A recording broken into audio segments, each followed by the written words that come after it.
ufologia registra em seus casos estudados uma grande variedade de objetos voadores, sondas, etc.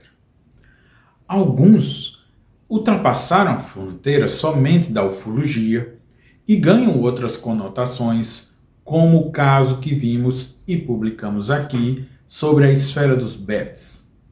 Mais uma vez, iremos nos deparar com um estranho objeto vindo de algures e que desafia nossa compreensão. O incidente de Quera é considerado um documento ufológico e, como tal, iremos conhecer seus detalhes e suas nuances. Um estranho encontro aconteceu na área de Quera, na cidade de Kochi, no Japão, na tarde de 25 de agosto de 1972. Foi quando um jovem de 13 anos chamado Michio Cell viu um objeto estranho voar sobre um campo de arroz, no caminho da escola para casa. À distância, o garoto observou um pequeno e misterioso objeto zigue-zaguear rapidamente pelo campo como um morcego perseguindo insetos. Mais tarde, naquele dia, Michio contou a seus amigos sobre o curioso avistamento do objeto voador. A sigla OVNI, objeto voador não identificado, ainda estava para se tornar uma palavra familiar no Japão em 1972. E as crianças estavam fascinadas por isso. Por volta das 19 horas, 4 deles partiram em direção ao arrozal em busca do objeto. Cerca de 1 hora depois, eles realmente avistaram o próprio objeto voando sobre o campo de arroz, iluminando a noite, com uma luz prateada pulsante. Um dos meninos tentou então se aproximar do pequeno objeto que, de repente, emitiu um forte som de pop e começou a brilhar em azul. Assustados, os 4 fugiram sem olhar para trás. Mais de 1 semana depois, às 21h30 do dia 4 de setembro, muitos dos meninos voltaram a ver o objeto luminoso no mesmo local, no mesmo arrozal. E 2 dias depois, em 6 de setembro, os meninos e alguns de seus amigos encontraram o objeto no chão do campo. Parecia que ele havia pousado. Um dos meninos, um garoto de 14 anos chamado Hiroshi Mori, pegou o objeto com as mãos e o levou para casa. Sim, parece um filme de Spielberg da década de 80. Era um objeto de prata, em forma de chapéu, que pesava 1,3 kg e media cerca de 7 centímetros de altura e 15 centímetros de diâmetro. A superfície inferior era atravessada por uma série de pequenos orifícios impressos com desenhos representando o que pareceu para os garotos um pássaro, algumas ondas e outro objeto voador. Algo se mexeu dentro do tal objeto ao ser sacudido. Naquela noite, Hiroshi embrulhou o curioso artefato em um saco plástico e o colocou na mochila. Bem, posteriormente, no entanto, o objeto desapareceu misteriosamente sem deixar vestígios. Em pouco tempo, os meninos, entretanto, encontraram o objeto novamente. Mais uma vez, eles o pegaram, mas ele logo voltou a desaparecer, como no episódio anterior. Isso aconteceu, para resumir, 5 ou 6 vezes nas 2 semanas seguintes.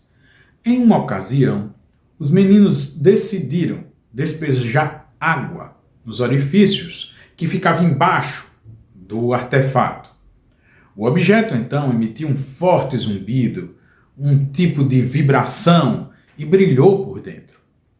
Em seguida, eles passaram um fio pelos tais orifícios e deixaram o objeto pendurado de cabeça para baixo, e as seções superiores e inferior do objeto se separaram ligeiramente.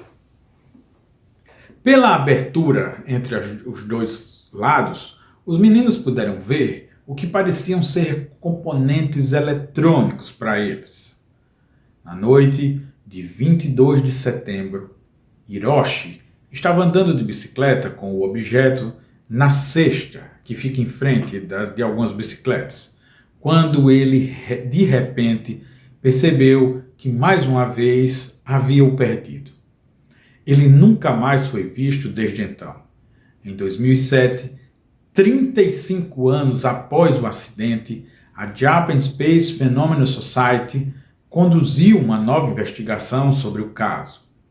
De acordo com Kazuo Hayashi, chefe do capítulo Osaka da instituição, todas as testemunhas ainda contam sua história original. O mini-OVNI de 1972 não foi o último a ser encontrado na periferia de Kochi. Quase 4 anos após o primeiro encontro, na noite de 6 de junho de 1976, uma menina de 9 anos, chamada Sachiko Oyama, na vila de Akawa, saiu para procurar o gato de sua família. Ela notou um objeto amarelo brilhante no céu oriental. Indo para a rua para ver melhor, notou que o objeto, de repente, desceu pela mata ao redor, tocou em uma árvore próxima e pousou aos seus pés. Não fez nenhum som quando atingiu o chão. O objeto de prata em forma de chapéu parecia ter um diâmetro de cerca de 15 metros. Curiosa, Sachiko o tocou com o dedo indicador. O objeto era, então, construído com material sólido, mas estava para ela coberto com uma substância viscosa que chegou a grudar no dedo da menina. De repente, ela sentiu medo e correu para casa. Por cima do ombro, ela viu que o objeto começou a brilhar em amarelo, girou algumas vezes e rapidamente desapareceu em direção ao céu. O que poderia explicar esses misteriosos avistamentos de mini-OVNIs? Fica então essa pergunta. Talvez haja uma explicação racional, ou talvez fossem boatos. Também é possível que os encontros tenham sido produto de imaginações hiperativas. Ou talvez, como sugerido pelo chefe do JSPS, Kazuo Hayashi, esses objetos voadores tenham se perdido temporariamente, após deslizar para o nosso reino vindo de outra dimensão. Existem várias imagens do objeto em questão, o suposto mini-OVNI, que nós estamos estudando. Mas, honestamente, não se sabe realmente se o caso é uma farsa, que o objeto, não sendo autêntico, ou com partes de que ou de qual material foi montado. Para Rob Murphy, do MysteriousUniverse.org, o misterioso mini-OVNI seria nada mais do que um vaso sanitário, popular pinico, montado com outras partes, como um regador e componentes de rádio. Entretanto, muitos ufólogos discordam. Eles tentaram esclarecer a natureza do objeto misterioso, afirmando em suas pesquisas que não há pinicos japoneses dessa forma, muito menos potes de incenso ou qualquer outra coisa que pudesse se assemelhar. Fica então mais esse fascinante desafio para qualquer um dos muitos detetives do improvável.